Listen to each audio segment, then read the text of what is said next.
What's going on, Wiley Nation? We're back again with another Your Love Experience episode. But today, I got a special guest for you. I got somebody really, really special. I really want to tell you all about him and how he's a great father, a great public figure, business owner, serial entrepreneur, and he's so successful. But Adam, I'm going to let you, take it away. Well, first things first, thank you so much, Keishorne, for having me here on your podcast. How many episodes are you in? This is your third one. This is the third one. Okay, congrats. Thanks. You were my first guest on when I launched my podcast. Oh, yeah, that was good, man. I loved it. Dope. We need to touch base there. But yeah, thank you for having me here. My name is Adam Ali. My handle on social media is Adam Won't Lose. That's been my mindset, never losing, just learning these lessons. Anyhow, yeah, I wear many hats. First hat for sure is I'm a father. I'm a friend. I am someone who tries his best to always enlighten people. But yeah, in terms of professionally, I'm a full-time content creator, which means I create content on social media. I've been doing that for almost a decade. I'm recently a children's book author. And then, I just run various business ventures around fitness. And I'm just someone who enjoys, sharing his experiences, journeys. And if people find, entertainment in it or find, something that they can learn from it, then I think I'm serving. And, I think our rent while we're here is to serve others. And sometimes you can serve people by just living yourself authentically. Yeah. And one thing that I love about it, right, was the fact that you still incorporate your family, because every time I'm looking or my wife is looking or we're on your page, it's always some cool picture with you and your daughter, you and your family. And it's beautiful because what you just told me is that you do a lot of things, right? And you do a lot of things, but then you still incorporate your family, which is a beautiful thing. Yeah. I mean, that's the brand. It's a lifestyle brand, and my family is my life, And, it's a privilege. It's amazing that I'm able to provide just a life that with just showcasing my family. Yeah, and that's beautiful. I mean, that's even part of your love experience too, because people come on here. I did Amina Butterfly and I did Michelle Williams, right? The last week, and we were talking about your love experience, and I was like, okay, Keishorne, it's always got to be about romantic relationships. Mm-hmm. Let's talk about my family. Yeah. So your love experience is not necessarily a romantic one. Your love experience is also the relationships you have with the people around you, your family, your kids, mm-hmm. your content creators. So you speak to a lot of entrepreneurs, customers, clients, or whoever it is, right? Mm-hmm. But tell me a little bit more about your love experience in general. Like, how has your love experience been? In general, well, I am recently divorced. I could, just put that out there. Mm-hmm. So, but it had its moments, and then there were things like a lot of deal breakers and red flags kept circling back, and you come to a point where you have to figure out where am I going spiritually, where am I going mentally with the person that I'm becoming, and you got to make these decisions, and but I think that period with my former spouse was necessary for sure, because I almost feel like we must have met up at an alley somewhere and made these agreements for me to go through these, and vice versa, these lessons, because it was a must almost. But yeah, I've always had a positive outlook on anything, almost everything, even during grief, death. I've always been blessed with the ability to accept things for what it is, or find the lesson, find the beauty in it. And that's just been my prerogative, you know. But it's also because I've taught myself that, you know, and that because as I started, I pretty much have been raising myself since I was 16, literally, like living in a house by myself. So I became who I am just through, you know, reflection, through just being by myself alone. And that I got to know who I am, and I know who I am, so I can live my life because I'm not scared of myself. Sometimes you'll see people, they don't know who they are, because they've never really spent time by themselves. That the idea of being by themselves, scary. And instead of looking at that as an opportunity to do some self-reflection, they look at this as loneliness, or they look at that as just like no one loves me. Just from different angles that doesn't serve them. Where I'm trying to go with this is,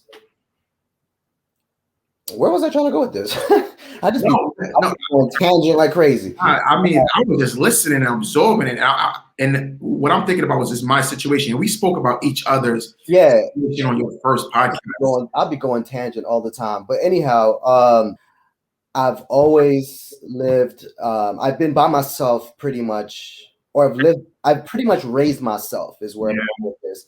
And I know who I am, even though I continue to evolve. And of course, you learn things. I can't say like I'm learning as I go, of course, but I have a firm, you know, idea of who I am. And if deal breakers and red flags are inconsistent with, I guess, my values, the direction that, you know, I see myself evolving, then you gotta identify them, and obviously try to find a common ground, which I do believe is essential, because you'll never find a partner that's perfect. There'll always be trade-offs. There'll always be compromising. There'll always be things, you know what, you just got to deal with. But it's still important, I believe, to figure out what are, you know, major deal breakers for you. What are red flags for you? And so let me ask you a question. When should people look out for those red flags? Because some people catch them when it's too late. So is there any systems involved that you can say, you know what, this is a red flag, I need to leave? And it's a tricky one, you know, because in relation to my experience, I saw red flags from day one, literally. Mm-hmm. But things moved so fast, and then you throw kids in the mix. You know, I've always been about, I'll choose responsibility every single time over happiness. Mm-hmm.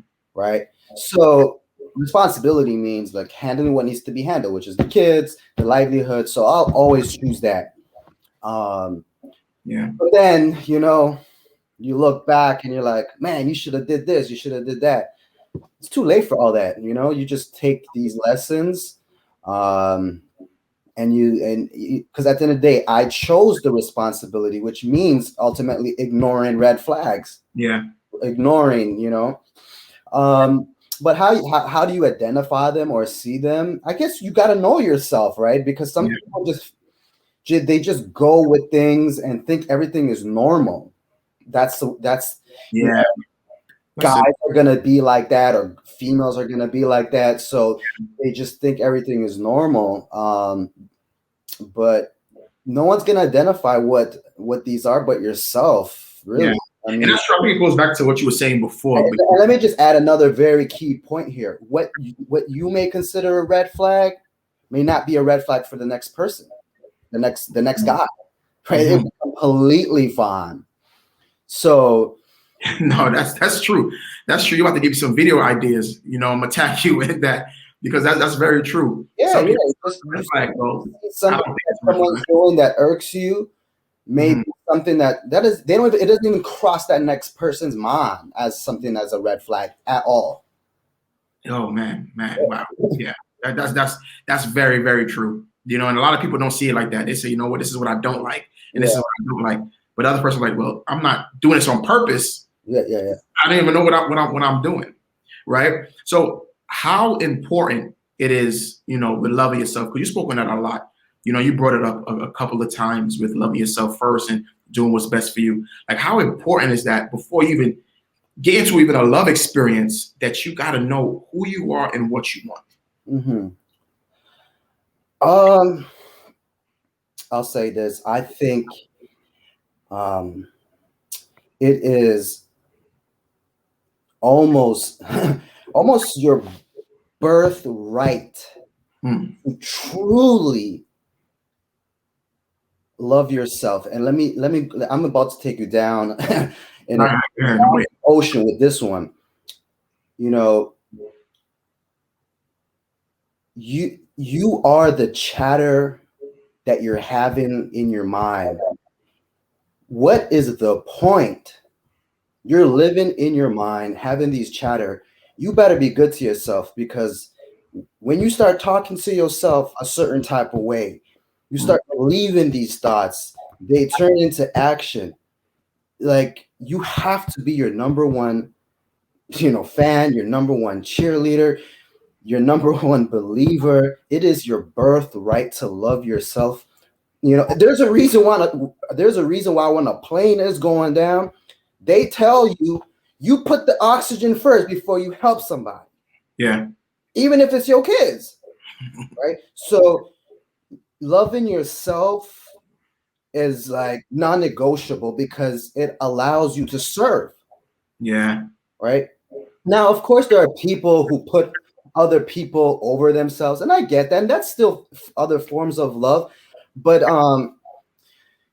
you'll eventually break down. You'll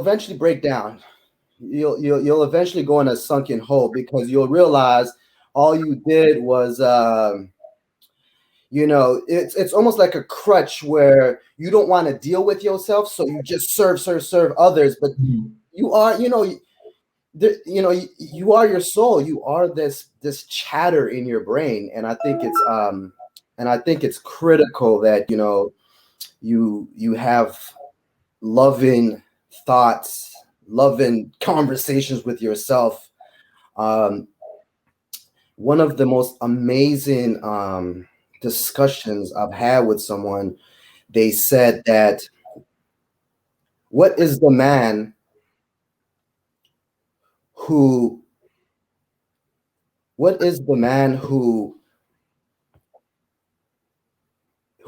claims to know everybody else, but doesn't even know the nearest thing to him, which is his soul? And that always just resonated with me. Yeah. Like that. Like what you're saying right now is deep. I'm over here looking at it. I'm like this. Adam, like, keep talking. Keep talking. But and people have to understand, like, loving yourself, it's your birthright. It's the 100% like true. A lot of people don't love themselves, and they walking around and they try to get love from everybody, from things, from situations, social media. And there's a lot of men and women who, get that kind of love from social media, and they think that social media is going to love them back. Right. It's like, I do a lot of investments, right, in stocks. And one thing that my boy said, he said, yo, these stocks don't love you. These stocks will go down with or without your consent. Right. They'll boost back up, make you feel good, but then it will drop and you'll lose everything. So a lot of times, that's the truth. So, on your, tell me about like negative experience on your love experience. How do you deal with? I actually just wanted to build on what you were saying about social media. I was having this conversation literally last night, and the consensus of this conversation is social media is extremely dangerous if you lack awareness, because it is so easy to be truly disconnected from this 3D dimension world, because this social media world will give you validation. It'll give you self-worth, right? So even if you're not getting these validations in real life, in this 3D world, this social media world can provide that. Hence why you'll have conversation with certain people and they're just zoned out. Like they're just so disconnected with the real world. Like I meet a lot of these social media people and they're just weird, like Yeah. awkward. Like they don't even know how to function in this real world. And it's Yeah. unfortunate because, you know, there's just a disconnect, and that's just the world we're in. But yeah, social media is dangerous, man, if people lack awareness. Wow. Right. Yeah, that disconnect is real because I've met people who will talk crazy like through DMs and have a full conversation with me. And then when I meet them like, anywhere, it's like they can't talk. They don't know how to speak. They don't know how to network. They don't know how to connect. And I'm like, wow, okay. Well, this is boring. It's like you're fake. You're fake in real life, but you're this big person online, you know, and social media blocks you from being your true self. Like you said, awareness is one of the number one thing. You got to be aware, you know. So more on your love experience, man. Like tell me about navigating through the negative moments, you know, those moments when you feel like, you know, like the world is crashing down, because we've all been through something like that at Yeah, one point in our life.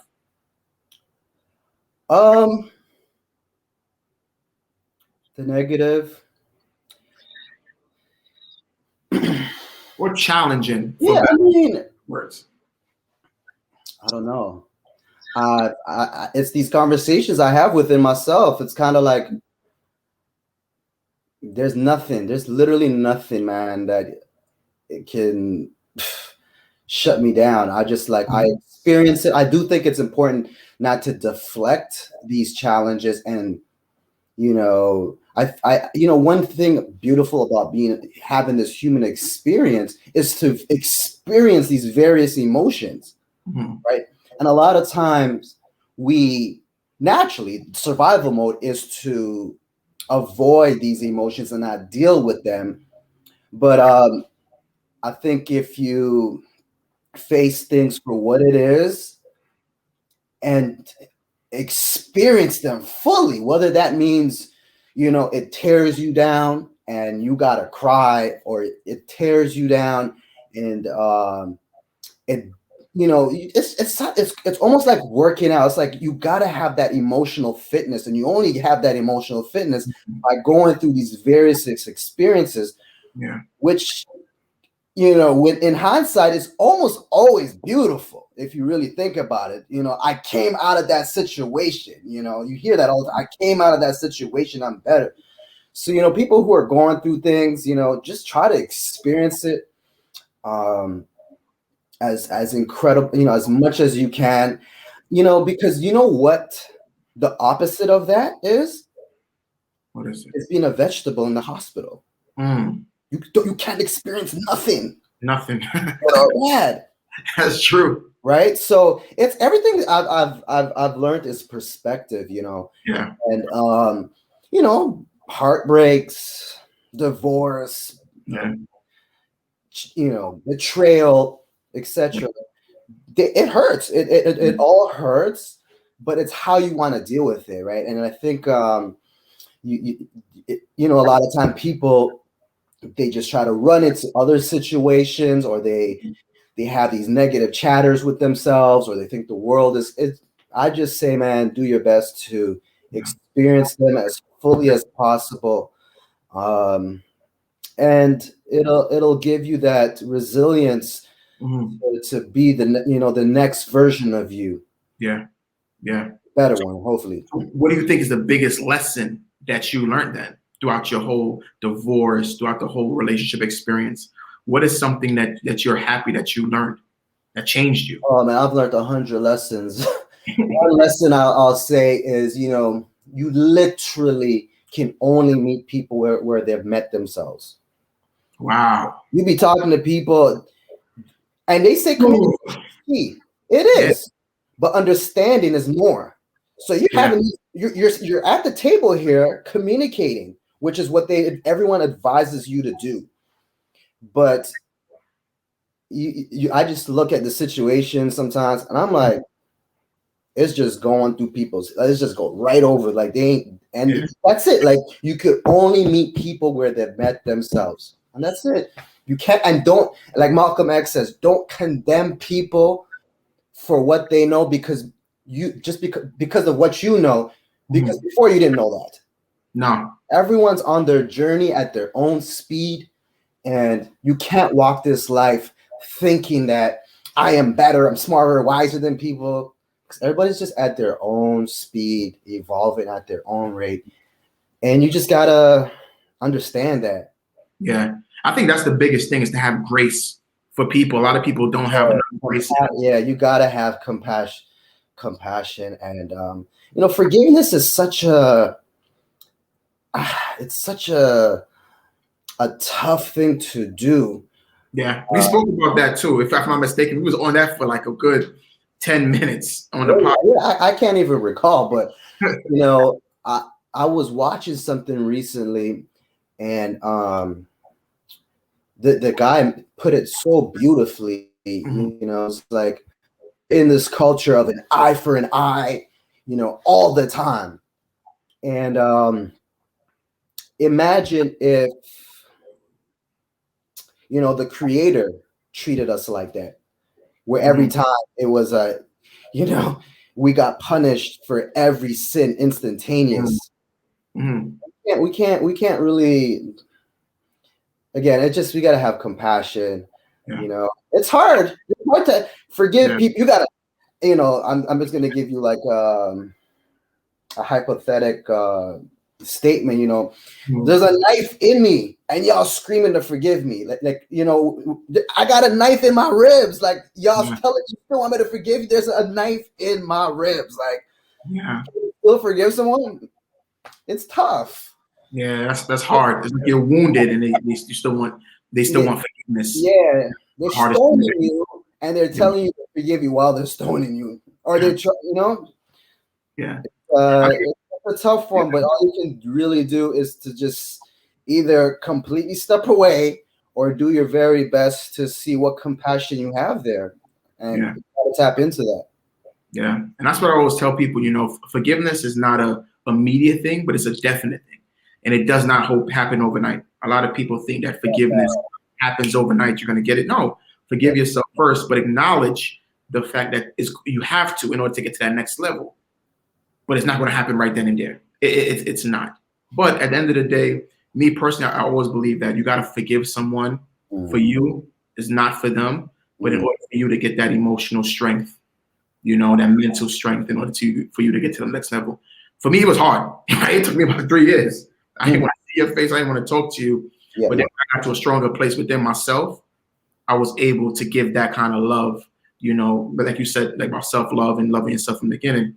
When you really truly know who you are, and you know that it's your birthright, and your mental health change, your mindset change and shifts, man, you become way stronger, way smarter, way better, in relationships. Absolutely. Yeah. So what would be your best piece of advice for millennials or people who are older, with their love experience? Like if they're going through whatever they're going through, like what would be your best piece of advice? Don't compromise your self-development, no matter what situation you're in. A lot of times we get into situations and we stop evolving because there's like almost an environment there and you get comfortable. But I think it's important that, like I'll give you an example. My former spouse, and I've said this in our podcast, in your podcast or my podcast, sorry, that we were not equally yoked. Yeah, I remember that. Right. Now, imagine if I walked into that situation and I just was on cruise control. Like I never continued to seek knowledge. I never really, tried to continue to develop me as an individual. And then 10 years goes by, because it's so easy to pick up people. You are your closest ones near you, right? Yeah. Now I come out of that situation. I'm almost a reflection of this individual because I'm in that space, like all I did. So like I think it's so important to continue to evolve. Obviously, try to evolve with the person. Yeah. But it's so important to seek knowledge always and evolve individually. Yeah. I think that's one of the most important things ever. Yeah. Is learning how to evolve individually. That right, because Yeah. sometimes you forget. Some people forget that you're your own person. Yes. You think that you guys are together, you do everything together, and that's the issue that me and my wife got into. And I think a lot of women will be able to relate to that, because so many times women are being taken care of a man, and then years goes by, they find out that this man has betrayed them, and they've got so comfortable in that space that they never moved a needle in their life. Like they are exactly where they met this person. Like they never evolved in any type of, any kind of, they never leveled up within that situation. They just got comfortable, and then they come out of that with nothing. Now they're fighting for, scratches and, but that's one aspect of it financially. I'm not just talking about financially. I'm talking about it from every realm. Like, how do you see from the knowledge standpoint? How, just continue to evolve as an individual, because love will definitely make you get comfortable.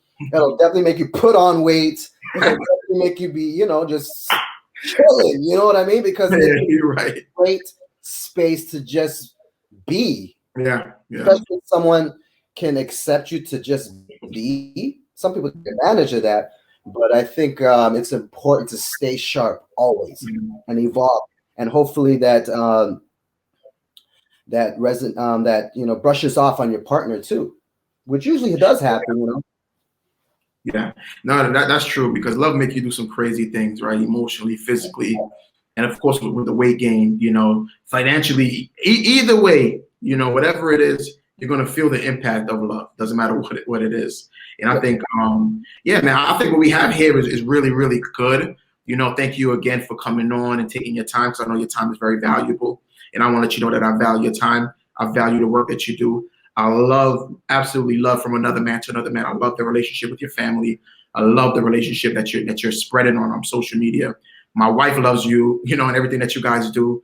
And just keep being the best father. Keep, growing, because you're leveling up, and you don't have to be in your life to see it.